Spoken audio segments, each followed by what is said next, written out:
And then we wait, and then we're live!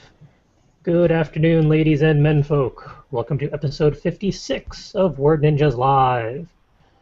I am Charles, your instigator of literary productivity, and joining me is our regular co-host, Will, Hello. and our special guest, the authoress, Heather Hutsell. Hello. We have a bit of a short crew this week due to various reasons. Everyone has their own alibis as to why they're not here today, but we are still going to do a show with very entertaining peoples. And as we do when we have special guests, we kick things off with our interview.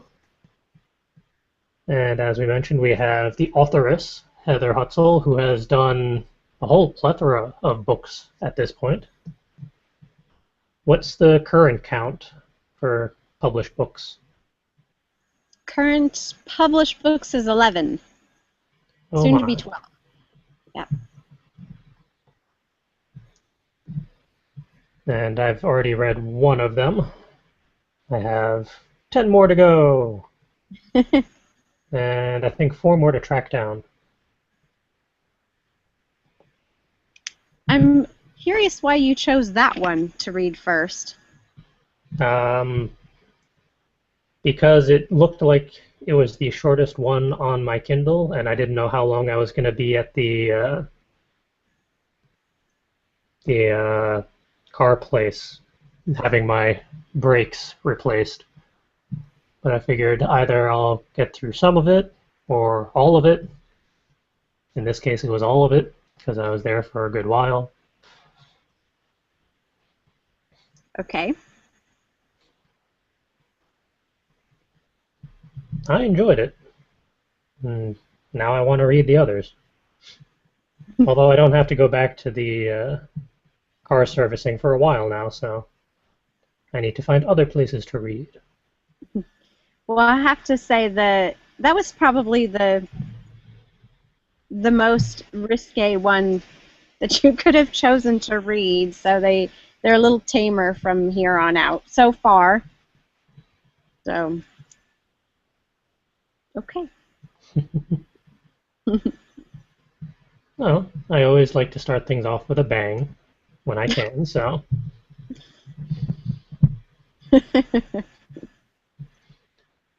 All right, as we do, we always have some questions for our special guests. The first one is, what is one or two of your books actually about, and how did the ideas for them come about? And you are free to choose whichever ones you like, since you have almost an entire dozen to pick from. You just want to hear about one of them? I figure maybe one of the duologies and maybe one of the standalones. Okay. As far as one of the standalones, I have a dystopian future cautionary tale. It's called The Quad, which takes place in the not-too-distant future of what has become of the United States. That one was kind of... it started off with a dream that I had, and that just wouldn't leave me alone, so I decided to write it out as the first scene, and the next thing I knew, I had 400-some pages of a book. But it ended up turning into like my anger management for a bunch of the political things that were happening 2 years ago. A lot of the, the war on women sort of things that were happening, and being a young woman, that is sort of important to me. But it actually ended up turning out to be a pretty good book, and a lot of the people who have read it so far really enjoyed it, as far as you can enjoy something like that. So that's one of them. I have a steampunk mystery series going at the moment that started out just as a one-story kind of thing, and I have a lot of issues with problems in this world, and in this case, I guess I had read one too many articles on child abuse and animal cruelty. So I thought, well, hey, if I can only do so much as one person where these things are concerned. So I'm going to be a vigilante in one of my own books and go and kill off all the people that are doing these things. So I set it in alternate Victorian England, and it just kind of went from there. And that ended up turning into this soon-to-be 8-book series. It was supposed to only be one book, and then I started getting more ideas and more ideas and more ideas, but the problem was they were all prior to where this book started, so now I'm writing the series backwards and from different characters' points of view. So it's interesting and crazy, but I'm enjoying it. So going through the storyline backwards, does that mean you're secretly a Time Lord? Could be.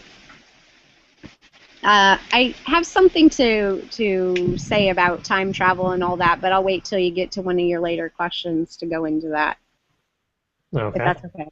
Yeah.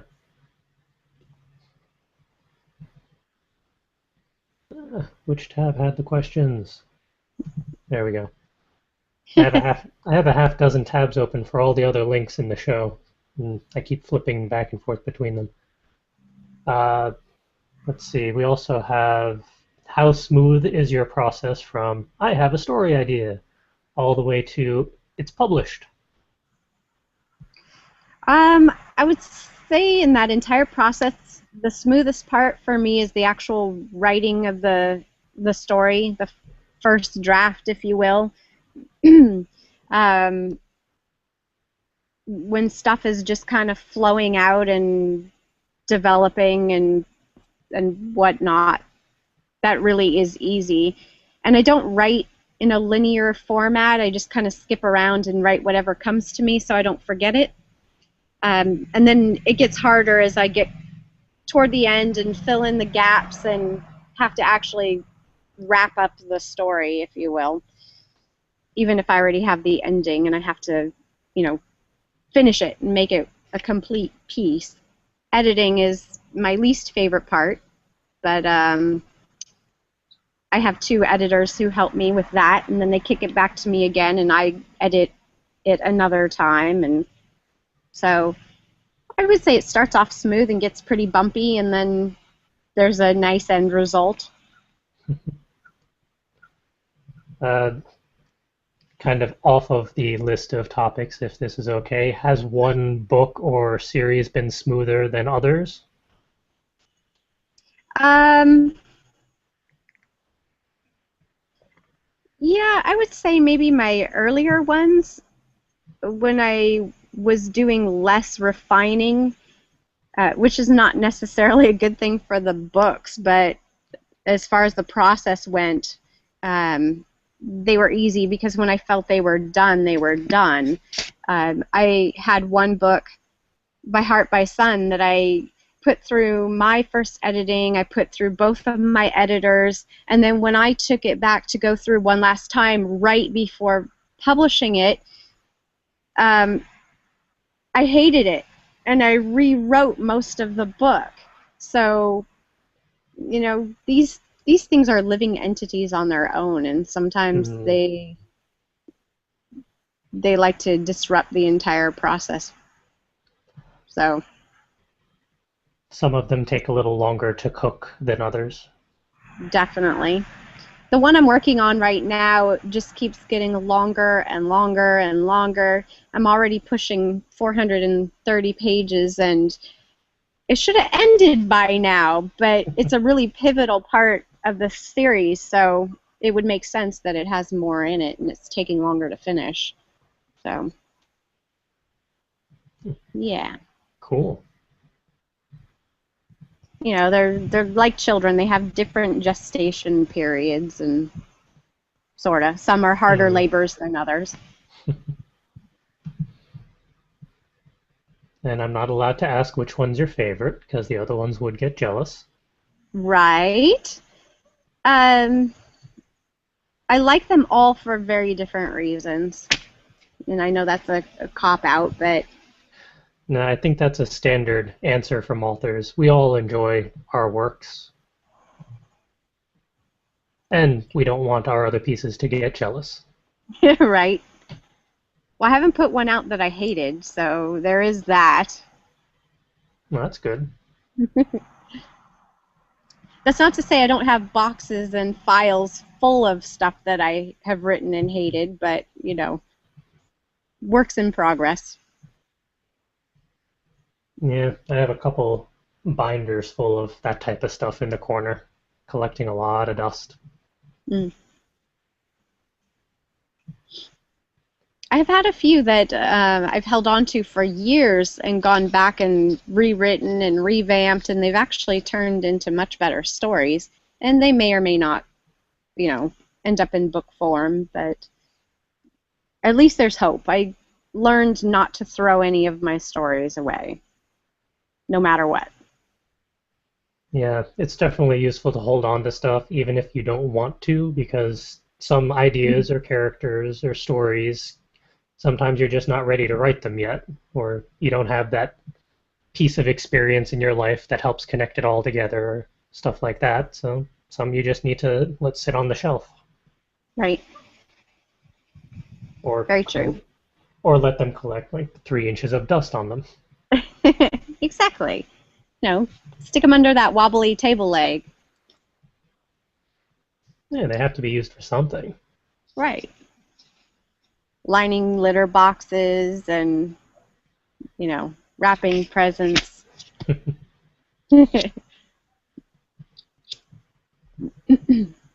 Let's see.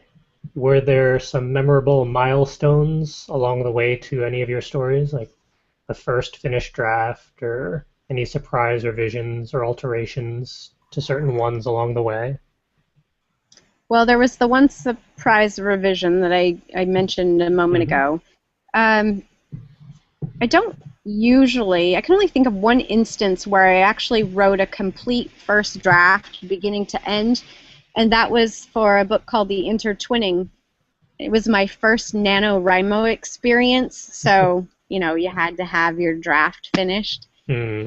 Otherwise, I'll just plow through and write and rewrite along the way. But every published book has reached a point at some point where I realize, okay, this is actually going to end, it's actually going to be finished, and I put all other writing aside and I won't work on any of my other stuff until that book is completed and in print. And I just reached that point with the one I'm working on now about a month and a half, 2 months ago. So I'm Hooray. I'm sort of itching to get it done now because I have all these other books that are like, oh, what about us? So that's the biggest milestone, and fortunately, it happens with every book. So that's my point of hope. Like, oh, this is gonna go somewhere. It's gonna be done. So Hooray. yes, I love that. I have trouble finding that milestone in my stories. Usually it's instead of a milestone, it's, well, what if you changed an entire character or plot point and then it changes everything else? Yeah, And then, I do occasionally have a character show up, maybe a lesser character that suddenly decides I want to be in this story a little bit more. And um, the one I'm working on right now, as part of a Kickstarter thing with a different book, I had promised certain backers that I would include a cameo of a character in their name and likeness or someone of their choice within reason. And this kind gentleman chose to have his wife put in one of my books. I thought, oh yeah, I can stick her in here in this one. Why not? And the next thing I knew, she kept showing up and showing up and showing up, and now she has her own book, or she will have her own book in the series before it's done. They're sneaky, those characters. sounds like that person definitely got his money's worth. Yeah. Yep. And he should be finding out about that any time now because I wrote it to him in a note through snail mail. So that'll be a surprise. Nice. Yeah. Let's see. Ooh, getting into some non-writing questions. Do you pull any skills or experiences from being an actress when you're writing, or vice versa? Um, yeah, in a way, since I see my stories playing through my head like movies, I suppose that experience does kind of help with that. Um, I could cast every story I've ever written with a real live human being. Well, some of them are not alive, but you get the point. Mm. And on the flip side,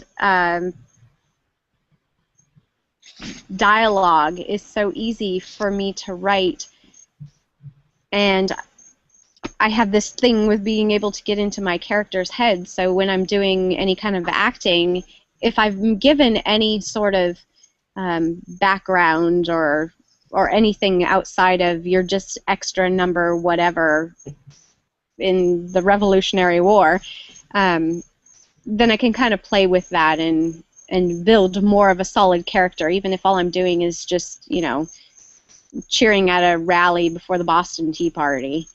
So I would say they both play on each other a little bit. You only get to cheer on the sidelines of the tea party. You didn't get to actually throw the tea over. I didn't, and I would Oh, have to research this, but I don't think that there were any women involved with the actual throwing of the tea, which I wouldn't have been able to do, taxes or not. I mean, tea is important. We drink that stuff. I know that's missing the point of the whole thing, but anyway. maybe just pretend to throw the box overboard and then just, oh, it happened to find its way to my house. How did that happen? Of it under those skirts and in the bodice, That's Yeah, what all the petticoats are for. exactly. Oh, that gave me a costuming idea. Thanks. Thank you. Oh my.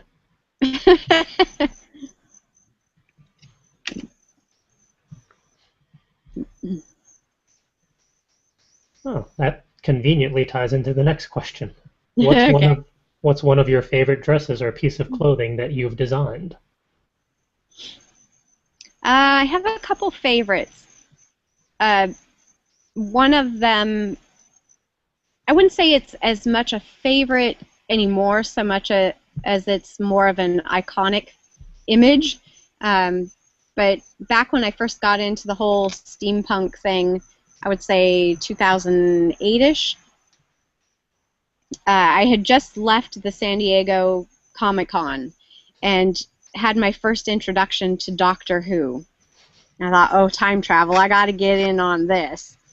Anyway, so I'm thinking, what can I make that's steampunk but ties into time travel? So I figure, well, I'll take this a step further.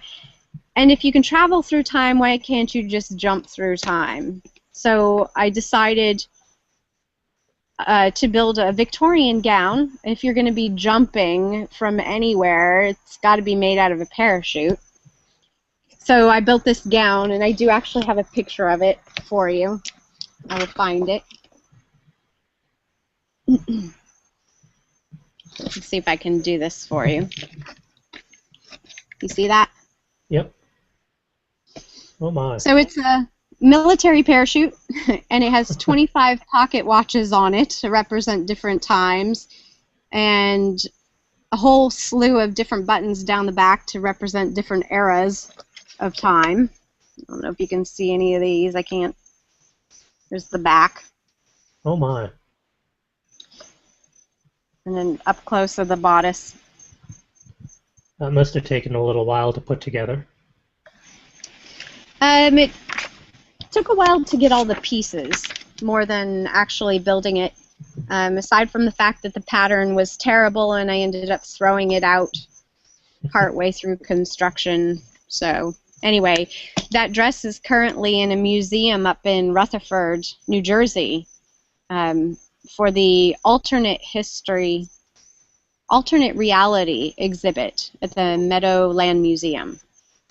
Nice. So, anyway, I decided to show you that one because a lot of people have seen that one in person and online, so it's one of my dad's favorites. So I figured I should show you that one. Did you just happen to have the parachute on hand, or did that take a bit of doing to track down? I found it on eBay. Hmm. Like I find a lot of my materials. A lot of the watches were also from there, and they're all very specific and specially chosen. So, you know, there's a lot of thought that goes into the costuming that I do. One of my other favorites, though, I will mention, is another Victorian gown made out of 300 different ties, neckties. So that was fun. That would have probably taken a lot of patience to put them all together. It did. But once I got the pieces together, they were easy. They were rectangles, about so big. Once I got them stitched into like just big sheets of fabric, the actual construction time only took 2 days for the skirt and 3 for the top. So that was lucky. Impressive. So I've learned a few tricks.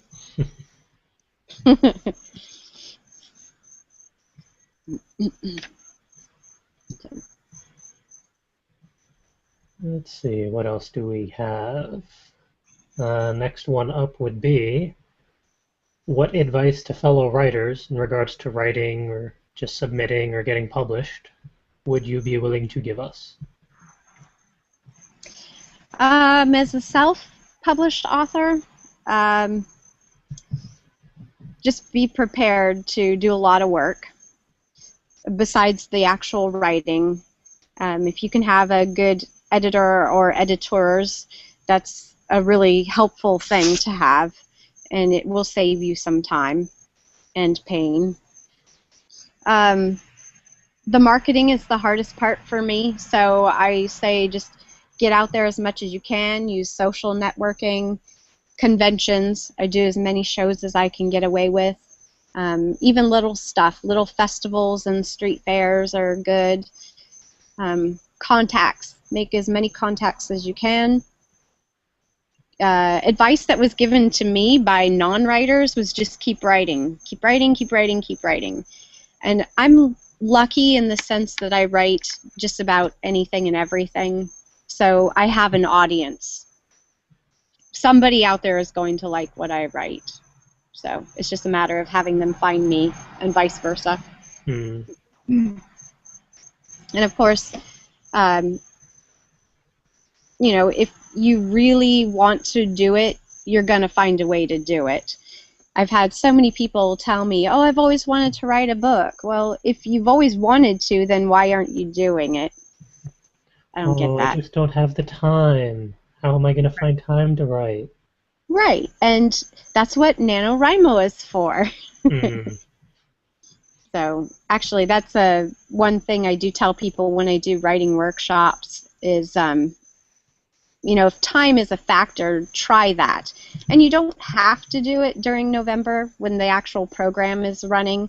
It's nice because you get the, the pep emails and the little tips and stuff like that. But any month that has 30 days in it, you can do it too, if you have the discipline. That's really what it's all about. Yeah, So. I just had to do the math of how many years I've done Nano. Apparently this is going to be my 12th year, which is scary. Well, that's cool. I only did it 1 year, and I was like, well, this is cool, but I need to write books faster than this. So there you go. And that's what Novel in a Weekend is for. I don't know if I could do that. I would have to go away to like a cabin in the woods somewhere, some sabbatical of an English cottage in the countryside where nobody knew where I was. That's not really a bad idea, actually. Yeah, I've toyed with the idea from time to time of just like renting out a cabin or campsite and maybe a half dozen writers. We can just gather there for a week or so and do nothing but write. That would be a great idea. Yeah. I do also tell aspiring writers that they're more than welcome to contact me. They can email me or, you know, find me on Facebook or wherever. I'm all over the internet and just ask questions. I'm not really in a position to read or edit anybody's work at the moment, but I'm more than happy to answer questions. So there is that. I'm And not unreachable like a lot of writers. and I know in our show notes we have a link to your author website, where your books are on your website, and a link to your author Facebook page if people want to track you down that way. Mm-hmm.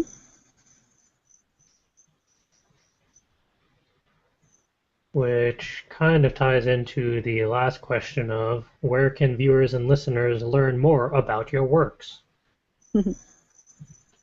Once in a while, I will keep a blog on my website. I've been kind of lazy about that recently, but I will update on what I'm working on, what sewing projects I'm working on, what I'm going to be acting in, what shows I'm going to be going to, that kind of thing. So I'm easy to reach. I'm really easy to find. So I'm also on Twitter.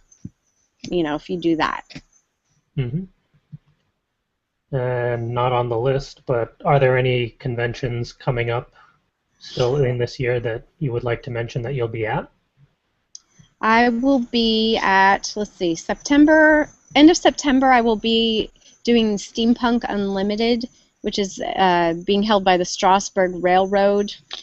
I want to say Lancaster is the closest big city to that, Pennsylvania. So that'll be a 3-day thing, I believe the 26th, 7th, and 8th. October, I'll be at the International Steampunk City show in Morristown, New Jersey, and that is October 11th and 12th. In November, I will be in Charleston, South Carolina at Atomic Con, and I would have to look up the dates for you on that, but I think it's the 15th, 16th, and 17th. And so far for this year, that's it. But there will be more, I hope.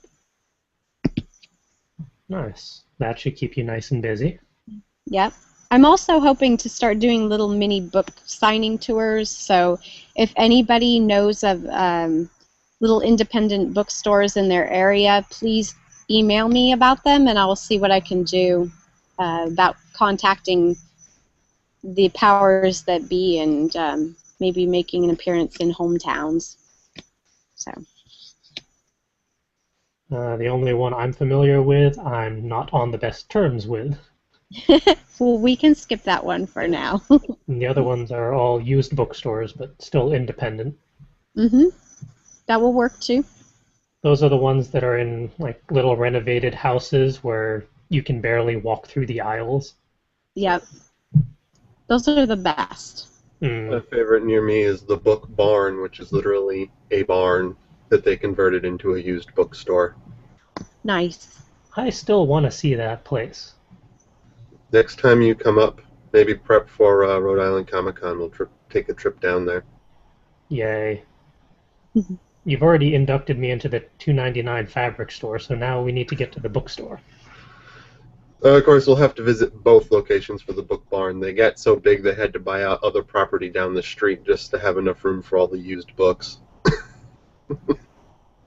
I might have to save up for this.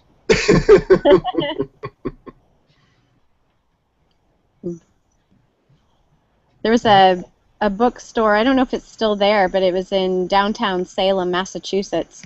Tiny, tiny little place, and so many books that they just towered over you. And you took your life in your own hands going in there. You could have been crushed under an avalanche of paper, but it was a neat store to go into. they had their mountains of books like tied off so they wouldn't fall, you know, hopefully. It's pretty cool. And then it's dangerous to try and pull out a book that you want if it's not at the top of a pile. Exactly. You'd have to take like 3 friends in there to hold the stack still so you can pull the bottom one out. Yeah, been there, done that. Although I usually skip the friends part and then everything topples everywhere. And then you just make sure you have an exiting point. Mm.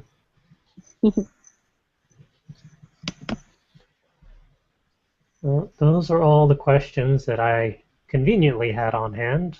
I don't know if Will has any he'd like to toss in as curveballs or not. Nothing I can think of. Excuse me.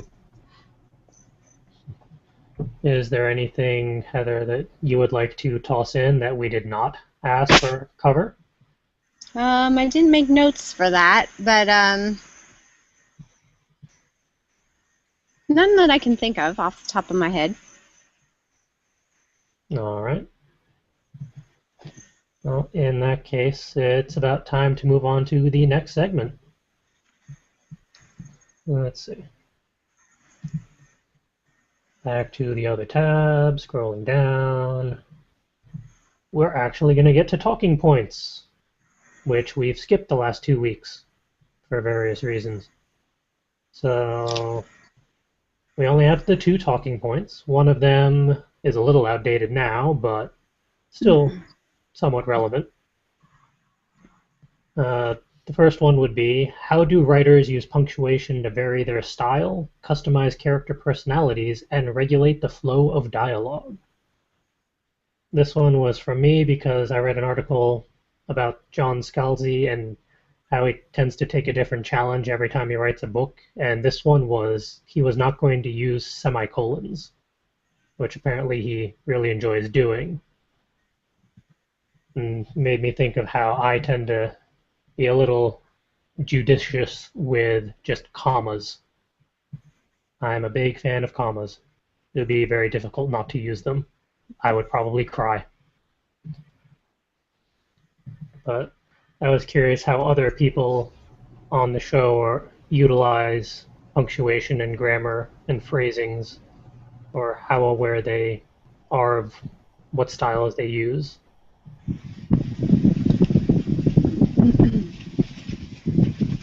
I personally like to abuse commas a lot.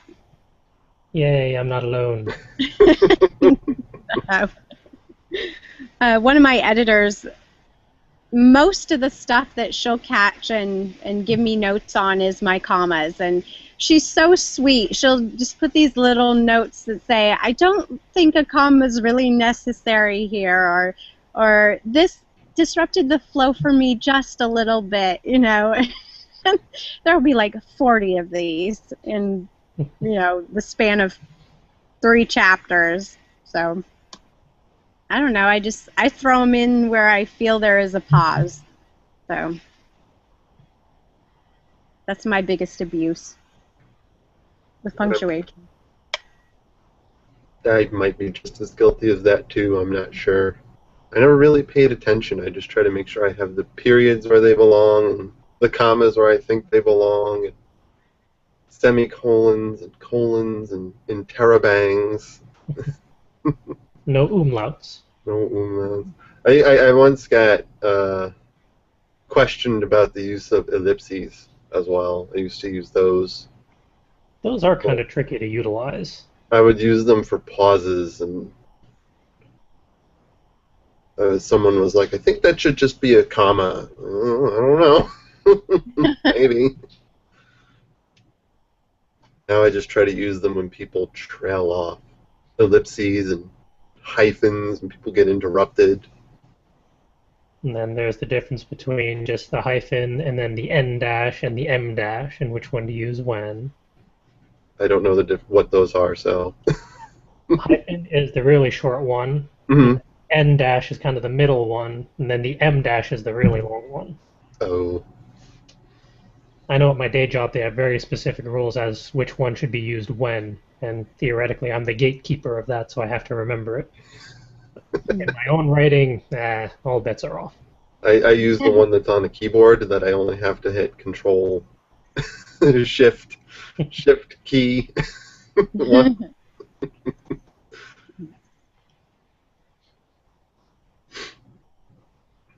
I would have to say I have become progressively more guilty of using the longer dash, and not the ellipsis so much anymore.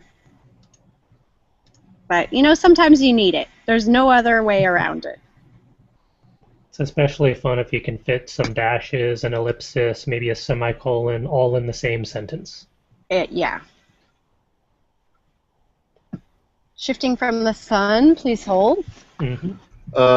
Calvin just messaged me on Skype. He wishes he was here right now so he could talk about his favorite punctuation mark. The walk-in comma. I wish he has a comparison here of the standard comma, the Oxford comma, and the walk-in comma. The standard comma is, Bob, comma, Sue and Greg, question mark, they came to my house. The Oxford comma is, as we know, Bob, comma, Sue, comma, and Greg, they came to my house. And then there's the walk-in comma, comma, Bob, comma, Sue, comma, and Greg, comma, they came, comma, to my house. So I threw that up there for him since he was complete. There you go, Calvin. I didn't even get the reference until you finally started with that last bit. It would be read something like, I'm not sure how good my impersonating skills are, but Bob, Sue, and Greg, they came to my house. It's supposed not to be confused with a Shatner comma. Oh, God. Yeah, Shatner has his own punctuation. You could ask him about it at Rhode Island Comic Con if you want. He'll be there. How would that be for an interview? We only have the one question. We just need 30 seconds of his time.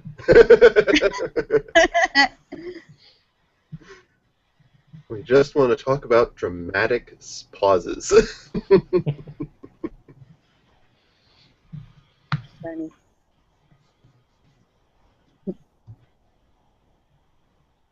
Yeah, I've never really played around with punctuation that much with my personal writing. It's mostly just been for my day job, and that's relatively technical, so it's pretty straightforward.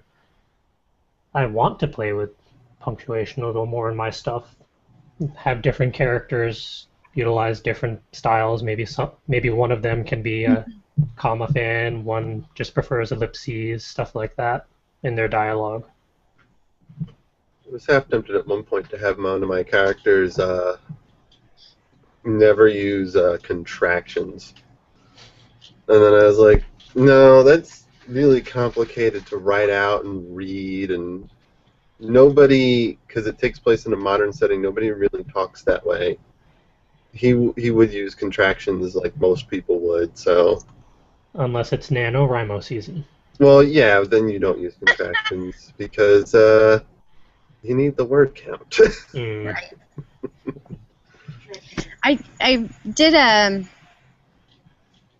I guess it would be the second to last book that I put out. For some reason, I decided because this character was proper and British and a professor that he would never speak with contractions. And so I wrote it that way without them.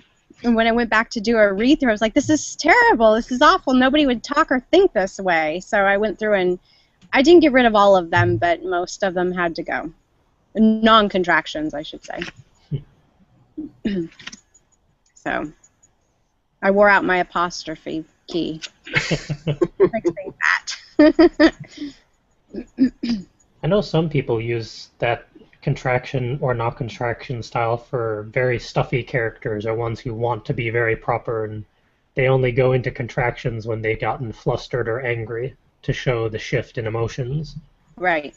I like to do that with accents and slang.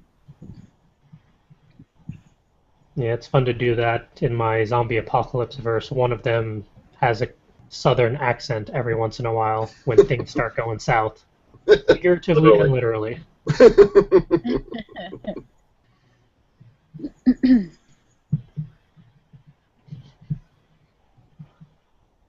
And for all our viewers and listeners out there, what punctuations do you utilize and have fun with? Or what are your pet peeves when it comes to punctuation usage and consistency? Post in the comments, even if it's in the future.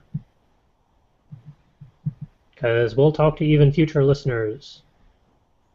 We're good with future time travel. It's when we go retroactive that things get a little fuzzy.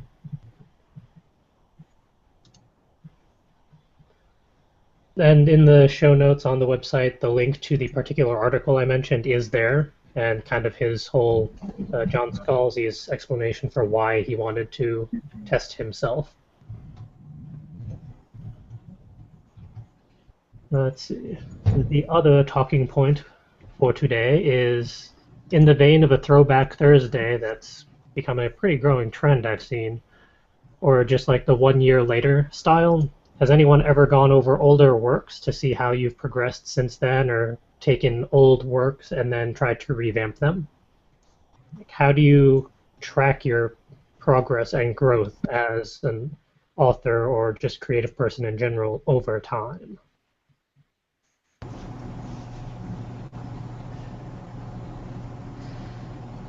I don't. I hate rereading my old work to the point where I have trouble editing the work that I need to edit just because I don't want to reread it. That sounds like me in editing the audio episodes of the show. I've already experienced it. I don't want to go over it again. Yeah, I'm not a fan of rereading my own work. I embarrass myself. Especially like really old work. I don't even want to go back to reread the first few chapters of Roommate because I know that I feel I've progressed so much since then over the past 25 chapters I've written.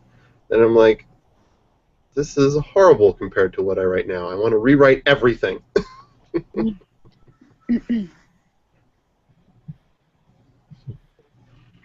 actually love going back and reading my old stuff. And yes, it's horrible. It's absolutely wretched, especially the romance phase I went through in my late teens and early 20s. Really bad.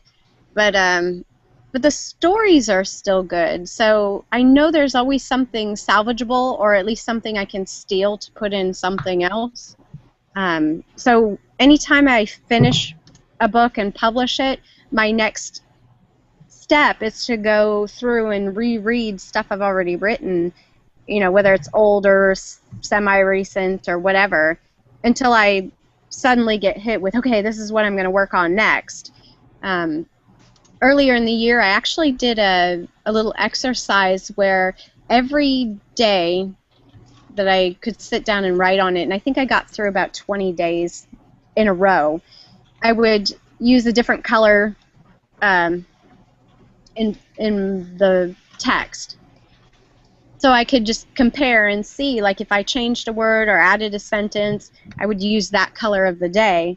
And it actually was really interesting to see what sort of progress I made and how many times I went back and changed stuff just in that 20-day span. So, yeah, I like to go back and reread my horrible stuff to improve on it.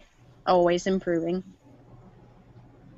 Yeah, I've done that once or twice with my zombie apocalypse verse that has like 20 different alternate reality possibilities for it, because I always come up with, well, what if I did it this way? And thanks to the magic of tracked changes in Microsoft Word, it's a lot easier to just put that on and then fiddle around as much as I want so I can see what did I pull out, what did I shift, what did I add in. I can add comments of, like, this is absolute rubbish. Pull this out and never look at it again. Stuff like that.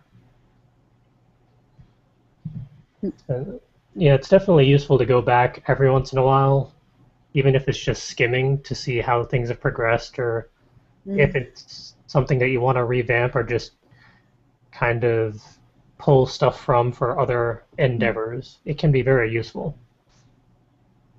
which is why it's And important to never throw away your work.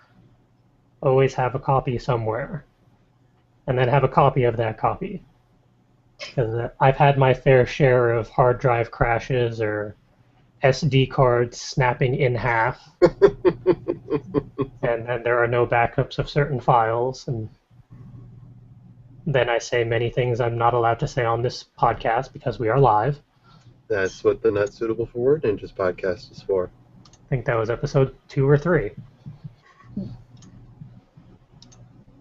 I've actually had people, I'll say people just to be nice, but just one person, take some of my stories and trash them because they didn't like things that were in them. So yes, having backups is always a good idea. I mean, it's one thing if we trash our own work, but if somebody else does, Like literally trashing them, yeah, Oh, that's not acceptable. no, it's not. Period. Nope. Never literally trash someone else's work, or figuratively for that matter. Constructive criticism is acceptable. Non-constructive criticism is not. Needless to say, that person is no longer a part of my life, so it's okay. We will not ask where the body was buried. Better that you don't. Yeah, I have trashed some of my own stuff, but that was mostly high school or very early college stuff. And even now, I do regret it to a degree because I know there were a couple concepts amongst them that would be fun to play with now, but I don't remember what they were. Yeah. I just know that I enjoyed them. That's not enough to work with. Right.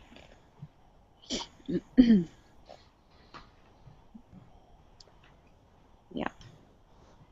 It's bad enough, if I'm working on something now. This is why I write everything by hand first and then type it, even though I would, I still run the risk of losing edits and additions, but once in a great while, I'll have a computer freeze and I will lose one page, just one page or one paragraph. It's like, ah!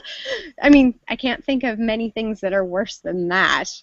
You may as well cut off an arm or a leg because you can't replace it. Or if you do, it's not going to be what it was. So. Yeah, even if you're working on a document and it doesn't save properly for whatever reason and you lose a page, there's no Right. getting that specific page back. Even if you rewrite it, it's going to be a little bit different. Right. Sometimes for the better, but still. Yeah, but you don't feel that way. Yeah. It's still something that was. It could have been better. It could have been the best. So. It's something that you put time and effort into. It's always painful when something like that is lost for whatever reason. Right. I think that's why NaNoWriMo always stresses to back up regularly. Yep. I've gotten in the habit now of hitting save anytime I add anything. One word, one sentence. If I pause for longer than, 2 seconds, I'm hitting save. So I know better now. Yeah, I tend to do it every paragraph or so. And I also have all those programs set to auto-save after like 2 or 3 minutes, just Mm. in case I forget or get distracted or something. that's As why I I do. love writing in Google Drive. It automatically auto-saves like every few seconds, or every time you stop typing for more than a second, it saves. So long as you have a steady internet connection. Yeah, as long as you have that.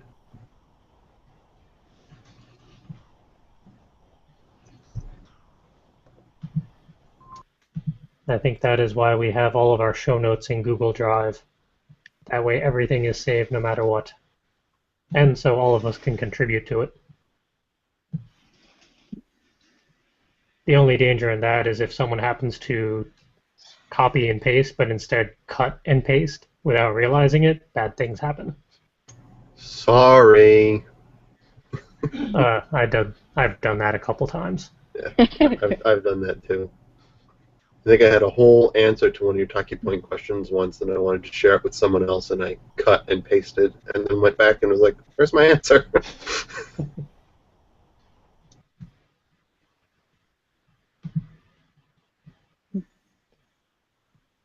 And to our viewers and listeners, post your responses to this talkie point in the comments on our YouTube channel or on the post on our website if it's the audio version.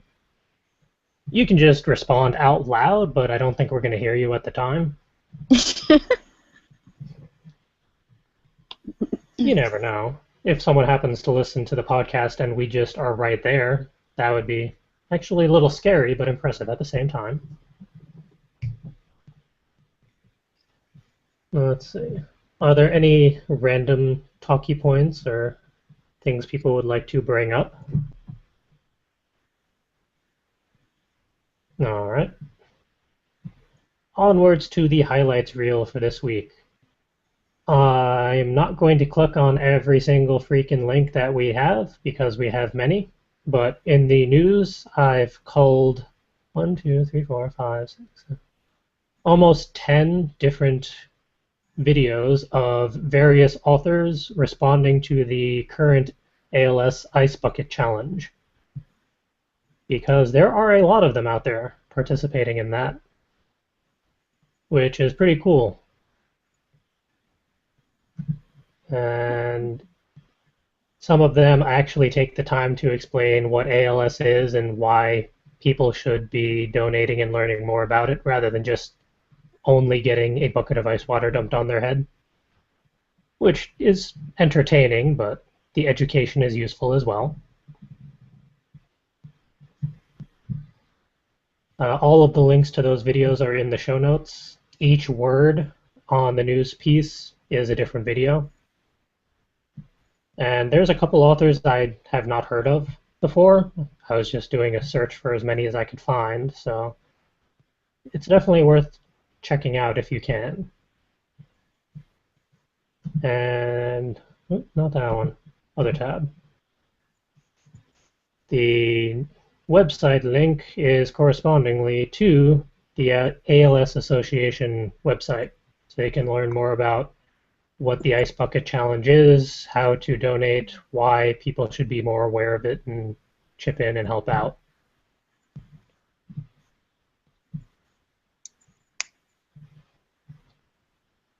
I have not, no, I was going to say I haven't actually heard of any of my friends doing the ALS challenge, but now that I think about it, I do. I know Richie from the Fairy Tale podcast got 2 buckets dumped on his head earlier this week. And I'm sure some other people have as well. I just haven't been in touch with them.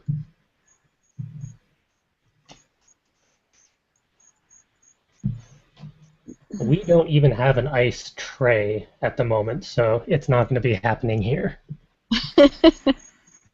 Although I could say that I've done the equivalent whenever a couple of times that I've visited Will and Ed when their hot water heater decides not to have any fuel or just not play nice. That might be colder than ice water. If you're visiting in the winter, which you usually are, yeah, it's equivalent. Yeah, I had trouble understanding why people freak out at just having a little bucket of ice water dumped on their head. Like, how bad could it be? But then I thought, well, Will and Ed shower when there's no heat. That does kind of just shut down your entire system. Mm-hmm. Which I believe is supposed to be symbolic of what it feels like to have ALS. Hmm. So maybe if you can't create ice on your own, just use 0 hot water in a shower.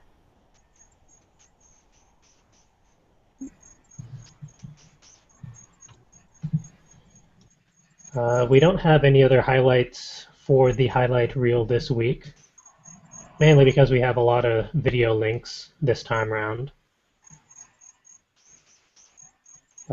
Definitely go check out the links, be entertained by some of the authors out there having their children dump ice water on their heads.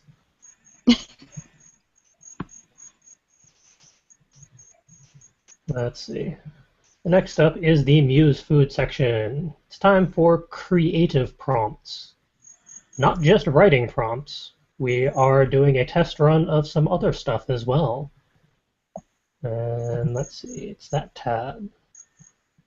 So now I'm going to toss it over onto screen. I'm going to close the other window so I can toss it onto screen share, because this one's fussy. And then we do this, and then we hit share, and then people can see the writing prompts. And let's do that so you can see the whole page. Each week we provide various writing prompts, although now we're expanding to creative prompts. We'll be revising this in upcoming weeks until we are more content with our offerings, but this week we are providing 10 one-liners, 10 one-worders, a combination of Rory's story cubes, and we now have a page 2 which provides a musical prompt and an artistic prompt for those of you out there who do more than just put words down onto paper. But we are going to kick things off with the writing prompts, since those are on page 1. We normally cycle through each one, so each person on the show gets one of the little fiddly bits. If you're interested, Heather, you are welcome to join us and do one of these various pieces. Or you can just sit back and laugh as the two of us try to interpret some of the other things in here. Okay.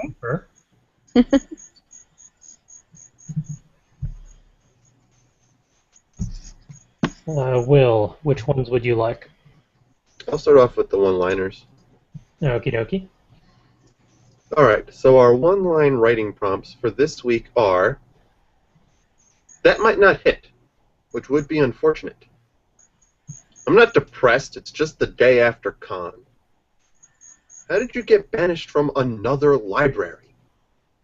We're moving Amsterdam next week."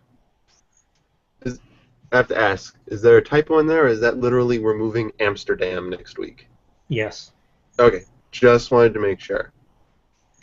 Speaking of carnivorous plants trying to have us for dinner, how about you open the door next time? I am not paying extra for seeing mirrors. Shower fog always makes them go off key. Look up at the sky, which technically doesn't exist according to the latest religious proclamations. My fangs are sharper than yours. And don't speak ancient Kandarian in front of the books. Yeah, it's best not to speak ancient Kandarian in general. Bad things happen.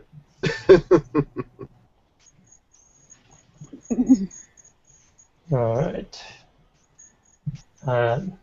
Heather, would you like to take the one-word writing prompts, or shall I? Go ahead. All right. Our one-word writing prompts for this week are headquarters, wings, animatronic, doorstop, chartreuse, which better be spelled right because I forgot to double check beforehand, because that's me, carpet, penny, worthless, pauper, and lure. And it's been forever, I think, since I've actually done an interpretation of the story cubes, so I'll take these for this week. The 9 cubes, as I interpret them for this week, are a person jumping off a relatively small step, a word bubble, a keyhole, what looks kind of like a sheriff's badge, although I think it has a couple extra points on it, a lock with a keyhole, a falling star, the lower half of someone's body kicking a ball, a walking cane, and what I think are stairs leading down into a cellar. That one is kind of hard to figure out. But those are the story cubes for this week. And, wrong window. Scrolling down to page 2, we are now providing or testing out some musical prompts and artistic prompts. So for listeners who don't have a video stream in the future, we are going to try and provide a couple notes to a musical piece, and then you're welcome to add on to it. And then we're going to test out just a space where you can sketch and draw whatever you like with a specific prompt to kind of guide you along. This time round is going to be a faded memory. And you are welcome to make of those what you will. For the listeners who can't see this, is there a way to share those musical notes? Like tell them what they are, what keys they are and whatnot? It's in the standard treble clef. There's no time signature. It's been a long time since I've played with tablature. Let's see. I want to say, yeah, quarter note D, 16th note D, 16th note D, 16th note E, 16th note G, quarter note G. And you're welcome to put those into whatever time signature you like. We just use the treble clef because that's the one I'm familiar with. If you want to do bass clef, hopefully you know the conversion for that. I used to know the conversion for that ages and ages ago, about 4 lifetimes ago, but that was back in high school. I've blocked out high school for a reason. Once was enough. Yes. Oh, yes. But yeah, I thought it would be interesting to try and expand beyond just a couple of writing prompts and a visual prompt, because even on our crew, we have artists, we have musicians, although not all of us can read tablature or remember what the tablature means. But we also have a lot of creative people listening and watching, so I'm going to try and provide a few more options for people out there, as we do. And if you do happen to test out any of these prompts, we would like to hear about it. And if it's a story or a musical piece, send us a copy, or even if it's a sketch, send us an email. The email address is wordninja@fcwriters.com. We do like to hear of how people have utilized these prompts. And as we've said on various occasions, we really would like to do a live reading of a submission one of these days. And guess what? It's one of those days, because we got a submission. I forgot to touch base with him as to which writing prompt specifically he based it off of, but I presume it was some of the one-liners or one-worders at the time. Maybe the Rory story cubes. I'll have to find out. Just to backtrack, Calvin just got to me. Those are 8th notes, not 16th notes. Quarter. Oh yeah, because I didn't put the extra bar. So quarter note, 8th, 8th, 8th, 8th, quarter. I haven't touched tablature in over a decade.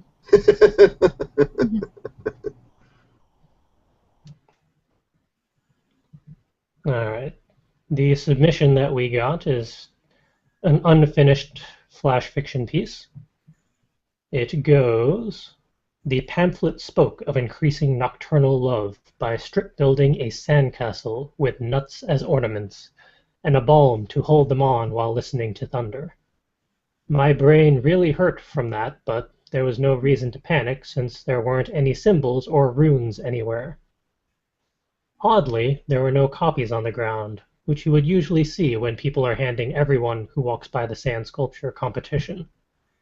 The entries were stupendous, But where were the builders, judges, and spectators? I saw the circle as I stepped across the edge. A distraction, all M dash. And that's all we have. I am kind of curious what happens after the M dash. Must have been some distraction. But yes, even if it's a small submission just like this, we would be excited to get a copy of it and read it on our show, because I'm curious to see how people take some of these writing prompts and interpret them and have fun with them.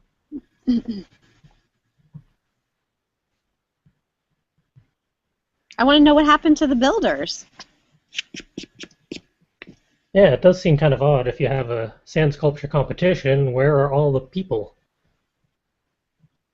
Hopefully not in the sand sculpture. Probably depends on the type of story this one's going to be based off of, or become.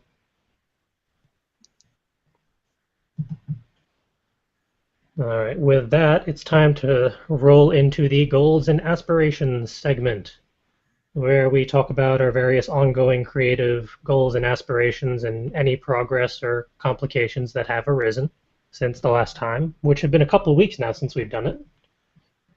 Unfortunately, we are missing a good portion of our crew, so we're not going to get many updates. But to compensate for that, I always have a ridiculous amount of them. All right. I've broken mine down for 3 different ways. We got Inspire the Muse endeavors, so Terror 2015 stuff. Continue coordinating convention logistics. For Inconceivable, a majority of the photos that were taken have been posted on the website. We are still working on getting the press recordings finished, wrapped up, and posted accordingly. The Brooklyn Book Festival, I'm still coordinating press logistics for Calvin and myself, and possibly Justin if he's able to join us, which is also going to be a bit complicated since that's on a Sunday, the exact same time as our show. So we're going to have to figure out how that's going to work. And it's also the same time as Banned Book Week, which is around September 12th, give or take. I want to do something for Banned Book Week, but I don't know what.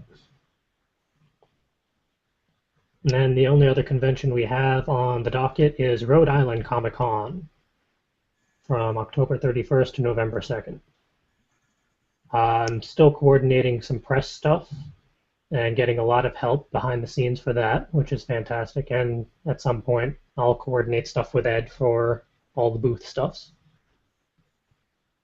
Still working on partnerships and affiliations. That's a slow burn project, but I'm poking at it.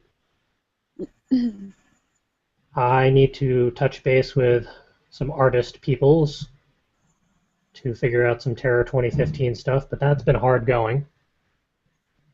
Hey, interviews and networking. We actually had one today. Hooray. And we have a couple other in the works. And I have, I think, 20 emails drafted to various authors and publishers and agents and stuff. So I need to get on those. As for creative endeavors, I'm still outlining my whole Elemental Mermaids plot bunny. I think that's going to be my nano project for this year, but I want a better outline before November happens. And I've been doing Sketch-A-Day. I've been trying to get back into art because Ed is a bad influence. I've done a sketch almost every day. I skipped yesterday and today and Friday, but most of the week. And of course, reading endeavors. I have hundreds upon thousands upon dozens of books to read. And I obtained a whole slew from Inconceivable, so I think those are going to be on the top of my list for the moment. Nothing new to add to that list, thank God. That's enough to keep me busy. And how has Will fared with his various endeavors of creativity? Well, my list is shorter, I but would hope so. in no particular order. I'm realizing here that they are not really in any order, but whatever. I have to record more gameplay. I was actually thinking of. I've discovered that when I start a new game, and I now have several new games to start, I am entertaining, I suppose, in my reactions to the games. I tried a little bit of Bioshock and was being laughed at how dark and creepy the game is in the beginning of the game. Right at the beginning, when they told me Yeah. to leave the beryllium sphere and start walking around with monsters out there, I was basically sitting here going, "Do I have to? Can I just stay in the beryllium sphere and not go where the murderous creatures are?" What No? could go wrong? Oh, okay. Oh wait, now I have to inject my body with this weird substance? Uh, yeah, sure, okay. Why not? What could be the worst that could happen? So I may start doing that. Let's see. I have write for myself, trying to break the writer's block, and I'm finding it a bit therapeutic just to write little things that I want to write just for me, and I don't care if anyone sees them or not, or if they like them or they don't like them, because I like them, and that's what matters to me. And in the same vein, work on getting back to writing on Roommate. Hopefully, A will lead to B as I work on breaking this plot and figure out why I'm having such trouble with this chapter. Thinking I'm having some conflict with character personalities in a scene or two, so maybe I'll work that out. Always edit together the next Not Suitable for Word Ninjas podcast. There'll be one more for this month, and then we go to a once a month format. You said the 15th of each month, I believe? Yes. Yes, the 15th of each month. And read all my new books, because I picked up a couple new books as well, and I need to actually read them. Because why buy a book and then not read it, CJ? I have no witty retort. No, just a huge stack of unread books. Plural in stacks. 1, 2, 3, 4, 5. That's not a stack, that's a shelf. A shelf is a sideways stack. 7, because that's double stacked. See, I just have, like, well, I was going to say 3 books, but one of them is a quintet, so 7 books. You have 7 stacks of books. And a lot of those are also multi-books in each book. Good lord.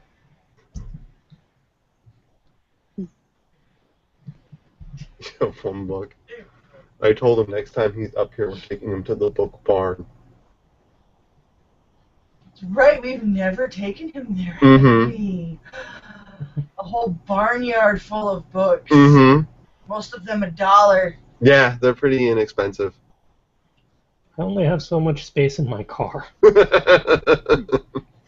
I just get something bad said to me? He says there's only so much space in his car. They accept trade-ins. You can sell old books to them. But I haven't read them yet. Old books you've read. But I like those. Just putting it out there. But that's pretty much it for my list. Alright. And the reason we kind of go through those each week is to encourage each other into productivity and creativity, because sometimes it helps to be a little accountable. If we say it on a live show, it's recorded. It's out there on the internet. There's no going back.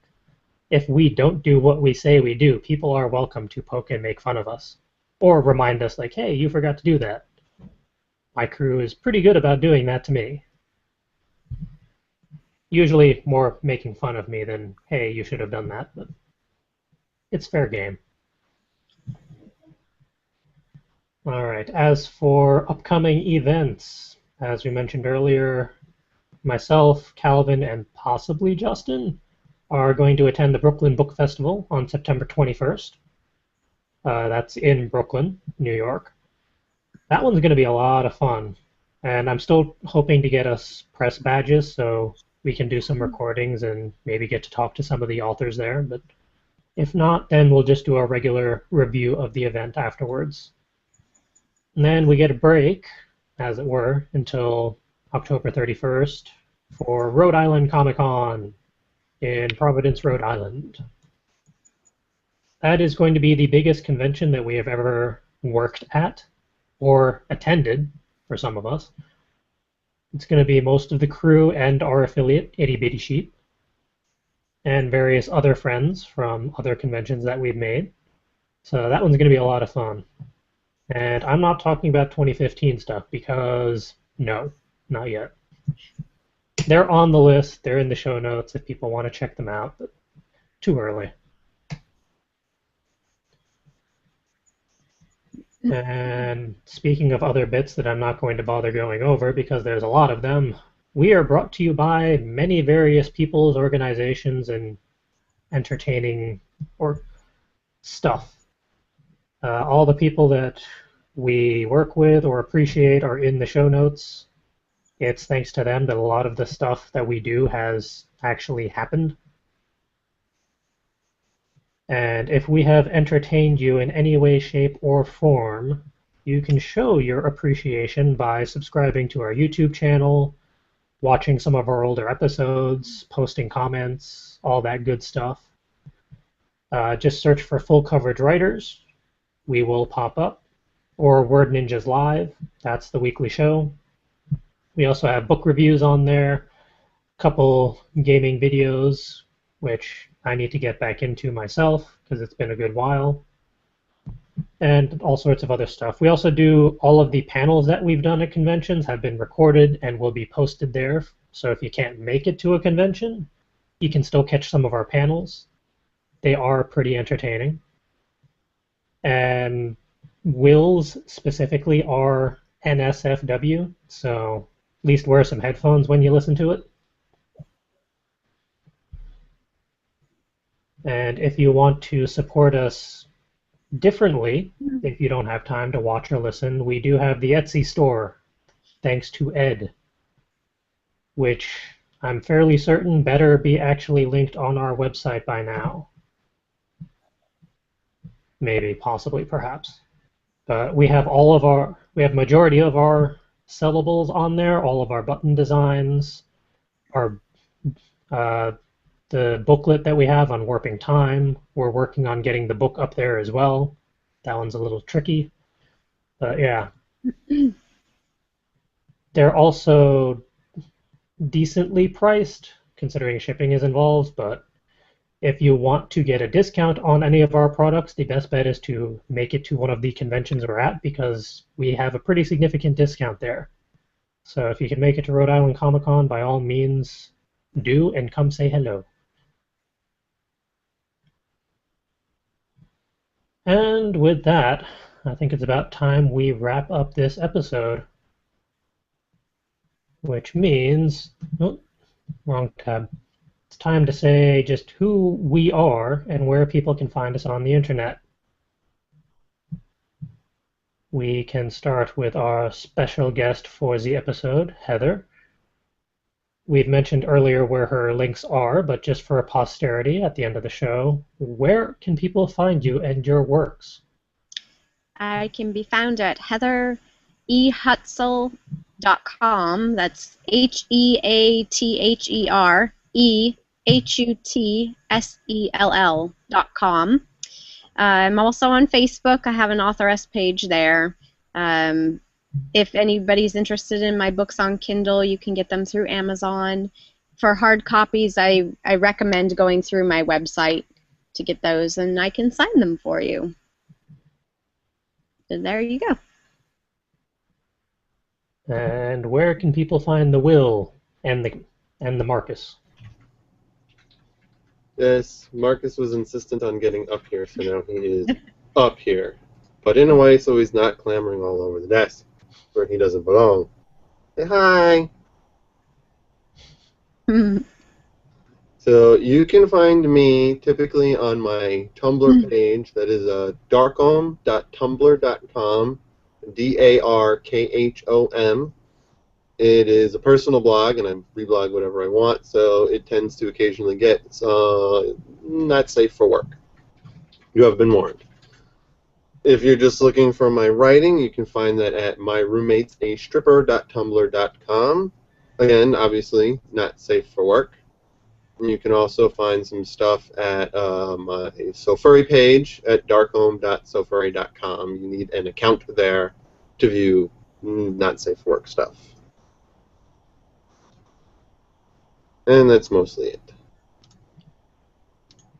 As for myself, you can track me down on my zombified Twitter feed at silver_wolf85. I'm trying to revive it at least a day or two per week. It's mostly just whatever I happen to be working on at the time, or being frustrated about trying to revive my art, or lack thereof. I know there's more. I'm going to try and do it by memory, but... Oh yeah. You can also find me on the Fairy Tale Podcast Monday nights as Mockeroff. They have their own YouTube channel. They're every Monday night, 10 p.m. Eastern Time. And I have a personal Tumblr, fancypantswolf.tumblr.com. I also tend to post just whatever, but for the most part it's safe for work. And I'll tag any NSFW stuff. For everything full coverage writers, which includes the Word Ninjas live show, the Not Suitable for Word Ninjas podcast, and everything else, the website is fcwriters.com. And as we mentioned before, our Etsy store, which does exist, etsy.com/shop/full-coverage-writers. If you are listening to the audio version of this podcast, you can check out our YouTube channel for the video and all of our other stuff. The short link is wnja.us/YouTube, or you can just search for Full Coverage Writers. Our literary Twitter handle is @FCWordNinja. Our literary Tumblr is fcwordninja.tumblr.com. For Facebook, it's facebook.com/fullcoveragewriters. And for anything and everything else, you can just email us. Our email address is wordninja@fcwriters.com. And that wraps up episode 56 of Word Ninjas Live. You can tune in next week for episode 57, where who knows what we'll get up to and talk about. All right, until next time all, see you all next week. Goodbye.